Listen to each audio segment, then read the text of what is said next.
In June, the trustees authorized us to spend based on a revenue projection that required us to reach for a 10% reduction in the college's operating budget. That's the part of the college's budget that is supported by state appropriations and tuition. That meant a $5.3 million budget cut. When we met in June, we were still working out how to live within that constraint. And we've largely worked that out now and are implementing the cut. 26 staff positions have been eliminated. We've seen this coming for some time, so almost all of those staff positions were vacant, only a few were occupied. We've now notified unions and notified the affected staff. Where applicable, we're working through bumping rights for staff, and we will bargain the impacts with the unions as needed.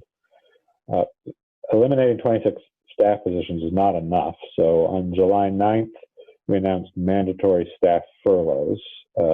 Staff are required to take one unpaid furlough day per month through the course of this fiscal year.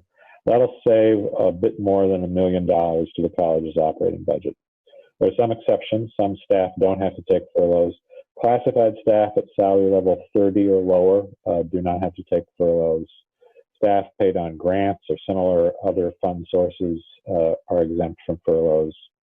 In areas where we need to provide 24/7 coverage, or we have minimum staffing requirements such that if one member of the staff is out on a furlough, another member is going to have to be called in to cover that shift, so there are no savings. In those areas, furloughs are not required.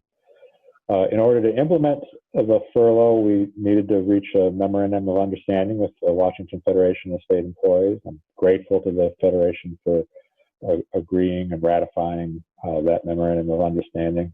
And I'm grateful to the staff who, it's hard news to be required to take furlough days, but people by and large have approached this in a constructive and open manner, looking for ways to accomplish this so that we can operate on a sound financial footing for the next year and mitigate the impact on students, mitigate the impact on staff, and ensure that we're here together enough so that we can collaborate effectively to advance the college's goals. I've been speaking about staff furloughs. We're in negotiations with the United Faculty of Evergreen about the faculty part of this. Among our goals this year is to make sure that we're sharing these cuts fairly across the college. I'm satisfied with how those negotiations are proceeding, but they're not done yet. So I don't have anything more to say about that today.